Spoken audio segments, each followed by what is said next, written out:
자, 안녕하세요. 반갑습니다. 주식하는 여력에 대해 이정렬입니다.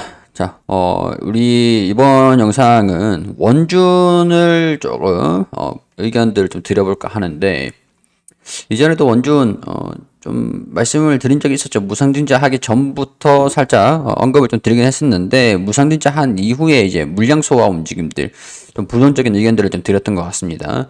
물론 아직까지는 좀 부정적이긴 해요. 근데 우리가 단기 반등은 살짝 기대를 해볼 수 있는 상황들일 것 같기 때문에 우리가 좀 원하는 흐름들, 시나리오를 한번 측정을 해보도록 하겠습니다.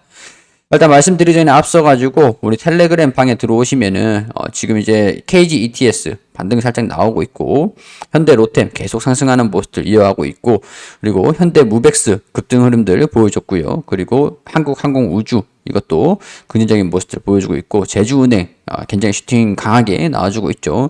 이 종목들 전부 다 우리 실전투자 무료 방에 전부 다 안내를 드린 종목들이니까요. 오셔가지고 함께 무료로 보셨으면 좋겠습니다. 자, 원준 브리핑을 드릴 예정인데, 자, 일단은 뭐 이전에 우리 무상증자를 좀 한 적이 있습니다. 무상증자를 굉장히 좀 많이 했었는데, 당시에 좀 우려감들이 있었던 상황이에요. 자, 당시에 무상증자를 했던 비율을 한번 봅시다. 우리 1주당 신주 배정이 2주로 증가되는 이 무상증자를 결정을 했어요. 결정을 했는데, 사실 우리 당시에 이제 공시를 보면은 6월 23일로 결정이 되어 있죠. 무상증자를 최초 공시를 한 게 6월 23일인데 당시에 이제 상장을 한 지 6월달 부근이었으니까 얼마 되지 않았었던 그 상황이었습니다. 뭐 1, 2, 3, 4, 5, 6, 7, 8, 뭐 9개월 차, 8개월 차 이때쯤에 상장한 지 8개월 차쯤에 무상증자를 결정을 했는데, 자, 상장한 지 1년 이내에 상장 뭐 무상증자를 진행을 했던 것들, 이때 당시에 누가 가장 지분을 많이 들고 있을까요? 지분. 당연히 이제 IPO를 상장 절차를 진행을 할 때 IPO를 한 주주들도 있겠지만은 그 주주들 중에서도 자산운용 하든가 뭐 이 참여로 되어 있는 주요 대주주라고 할 수가 있겠죠. 대주주 중에서 당시에 IBK가 있었습니다. IBK. 이게 뭐 어떻게 문제가 됐냐. 얘가 이제 10주를 갖고 있으면은 곱하기 2가 돼버리니까 20주 돼버리죠. 그러니까 1주 이전에 이거를 뭐 급등을 쭉 나와버릴 때 자금을 엑시트 빼버리고 나중에 추후에 무상증자로 들어오는 10주만 갖고 있어도 그대로 10주란 말이죠. 그대로 10주. 그렇기 때문에 10주를 갖고 있었던 거를 나중에 올라가가지고 10주를 매도를 해도 추후에 다시 10주가 들어오니까 얘네들이 엑시트를 어떻게 보면은 도와준 꼴이 된 상황입니다. 자, 자금이 엑시트 됐다라고 하면은 우리가 뭐 우리 시중에서 가장 흔하게 알 수 있는 게 블록딜이죠. 대주주가 시장에서 물량들을 던진다 이렇게 되면은 대주주가 지분을 가지고 있는 게 많지 않습니까? 그러니까 뭐 15% 지분을 가지고 있는 대주주가 5% 시장에 던진다 이렇게 돼버리면 그만큼 물량이 강하게 나온다라는 거죠. 당시에 7월 12일에 물량 소화가 급등을 쭉 했다가 당시에 이제 시가가 29% 떠가지고 시작을 했는데 그거를 완전히 다 반납했어요. 이걸 누가 매도를 했을까요? 바로 IBK였다. 자, 그렇기 때문에 이런 기사가 나왔습니다. 자, 무중 덕분에 원중 고점 엑시트한 IBK. 여기 내용들을 보면은 신기술 투자 조합을 통해 보유하고 있는 코스닥 상장 회사 원준 지분에 대한 투자 회수 엑시트 작업이 마무리가 되고 있다. 자, 원준이 무상증자 계획을 밝히면서 주가가 급등한 시점에 보유 지분 중 상당 물량을 처분한 것으로 나타났다. 그게 여기죠. 권리락 발생이 됐을 때. 자, 1주당 2주를 받았기 때문에 매도를 했다고 하더라도, 당시에 매도를 했다고 하더라도 이 가지고 있었던, 당시에 권리락 때 매도를 해도 권리락에 가지고 있었던 지분은 무상증자를 받잖아요. 그렇기 때문에 무상증자가 됐다. 자, 그렇게 되면은 주가가 하락하는 이유들이 물량 소화, 고점이 체크가 돼버리고 얘네들이 지분을 아직까지 가지고 있으니까 끝이 안 나는 블록들의 우려감이 지속이 되고 있다라고 판단할 수가 있겠죠. 자, 얘네들이 이때 이제 매도를 하고 완전히 나갔으면은 이 물량들을 시장에서 소화할 수 있겠다 이렇게 판단할 수도 있는 상황들이었는데 무상증자를 받으니까 오히려 더 과감하게 매도를 해버리고 시장에서는 주가 영향이 컸습니다. 자, 여기 보면은 이 IBKS EV 조합을 통해서 보여주기 원준 주식 49만 주 중에서 76%에 해당하는 38만 주를 장내 매도했다. 6일부터 12일까지, 당시가 7월 12일까지 되겠죠. 이 매도를 했다라고 나와 있고, 이 중 11만 주는 3거래를 거쳐가지고 주당 12만 원에 팔아서 143억 원을 회수를 했다. 자, 그렇기 때문에 이쯤 되면은 저는 당시에도 말씀을 드렸던 게, 원준이 이 자금 엑시트하기 위해서 좀 도와준 꼴이 뭐 그게 뭐 그런 목적이 아니었을까. 주주들을 위해서 무상증자를 했다기보다는 뭐 주주들은 맞죠. 대주주를 위한 무상증자였다라고 볼 수가 있겠죠. 당시에도 저도 이제 이런 부분들을 집중해가지고 설명드리기도 했습니다. 1주당 2주 비율로 신주 배정을 해 발행 주식 총수가 502만 주였는데 1,500만 주로 늘어났다. 자, 물량이 그만큼 무상으로 늘어난 물량들이 있기 때문에 그 물량들을 제가 만약에 이런 거죠. 자, 우리가 이렇게 보시면요. 무상증자는 이렇게 대처를 해야 됩니다. 자, A, B, C 이렇게 있는데 이게 B가 권리락이에요. 권리락 1, 권리락 1. 이게 기준일이 되겠죠.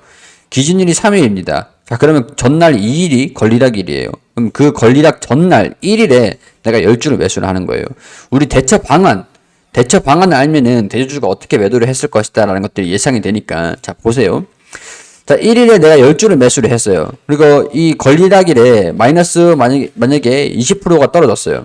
자, 10주를 갖고 있으니까 제가 여기서 20주를 더 장 시작하자마자 20주를 더 매수를 해버립니다. 그럼 30주에 내가 평균 단가가 마이너스 20% 됐던 게 마이너스 7%, 마이너스 8% 이렇게 되겠죠.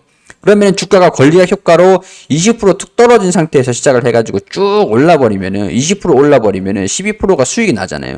수익 중이잖아요. 자, 그럼 여기서 매수를 했던 30주를 수익 구간에서 모두 매도를 합니다. 자, 그러면 이제 끝나는 거잖아요, 원래. 원래라면 매도를 하고 끝나는 거고 수익 확정을 지었으니까 끝나는 건데, 이게 나는 권리락일에 매도를 했으니까 이 10주에 대한 거, 권리락 전날에 갖고 있었던 거, 이게 D2일이기 때문에 체결일이 D 플러스 2일이에요. 그렇기 때문에 권리락에 10주를 보유하고 있는 게 된 거고 다음 날 4일에 매도를 한 게 되는 겁니다. 체결이 되는 게.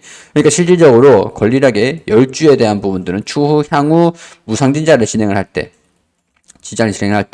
10주 곱하기 2 그러면 20주가 들어오는 게 되는 거죠. 20주가. 자, 그럼 10주를 내가 매도를 했으니까, 자, 물량이 거의 뭐 3배 가까이 상장 주식 수가 늘어나는 거니까, 플러스 하면은 총 30주가 되겠죠, 30주. 근데 여기서 내가 10주를 매도를 한 거니까 20주를 무상증자를 받게 되는 것들이고, 그게 이 물량들이 아직까지도 소화하고 있는 모습들.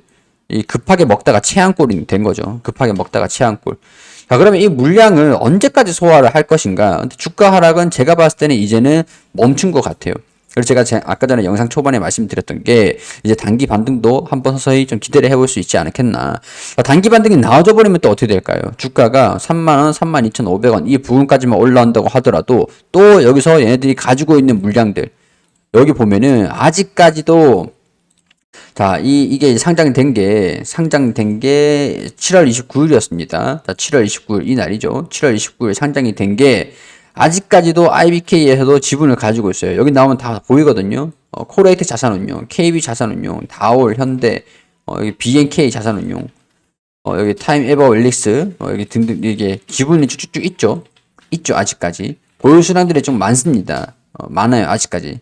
그럼 이 물량이 무상증자를 받았던 물량이든 아니든 간에 일단은 최근에 뭐 이때 매수를 한 물량이든 간에 주가가 올라가 버리면은 무상증자를 받으면서 물량을 확보를 했었던 물량을 이제 배당격으로 이제 받게 된 이 주주들이 어떻게 될 것이냐. 주가가 올라가면 당연히 차익 실현을 또 하겠죠. 물량이 그만큼 쉽게 나오니까 온전한 수익이잖아요. 그렇기 때문에 물량이 더 쉽게 나온다라는 거. 자, 우리가 지금 기다려 봐야 되는 그 움직임들은 지금 일단은 이 지지구간들을 버텨주면서 60일선을 돌파를 한다라고 하면은 25,000원 그리고 3만원까지도.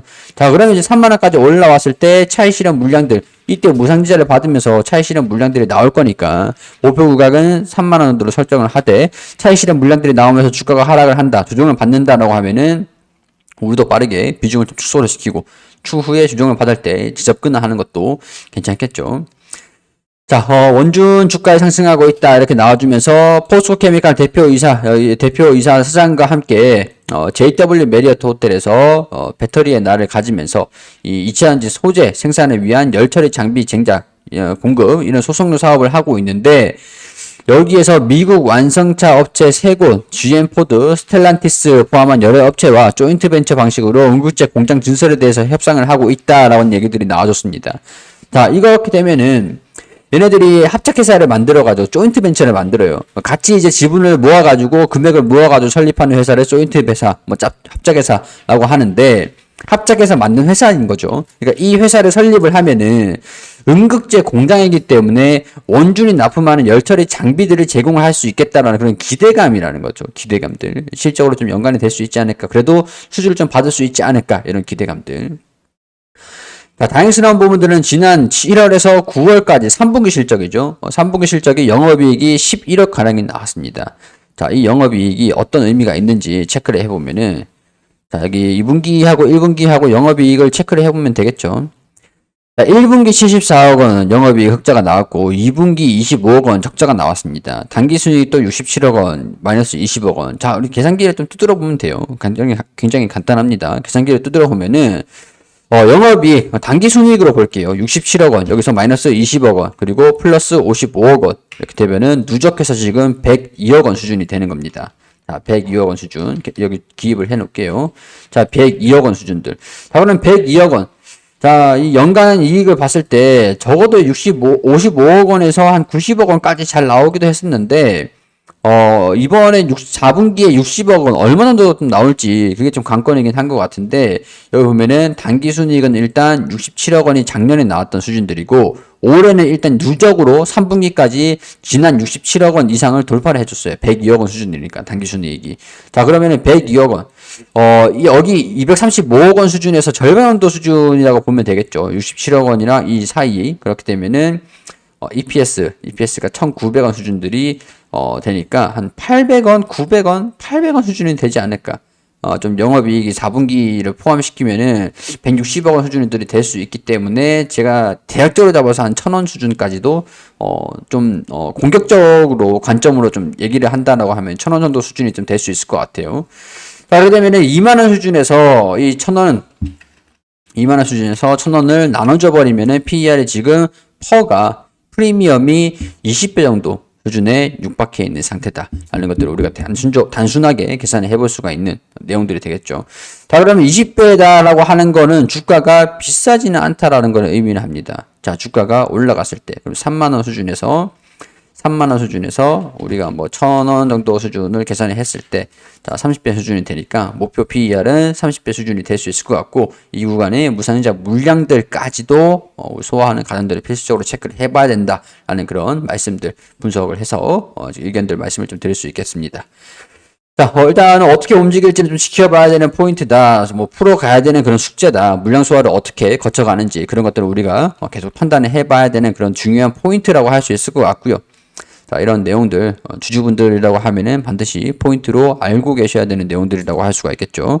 자, 이런 부분 참고하셔가지고 도움이 되셨다면 구독과 좋아요 부탁드리고요. 질문 있으시면 댓글로 남겨주시고 우리 무료방 오시면 이렇게 종목들도 안내를 드리고 제가 좀 열심히 수익을 드릴 수 있도록 노력을 하고 있으니까요. 오셔가지고 함께 즐겨 주셨으면 좋겠습니다.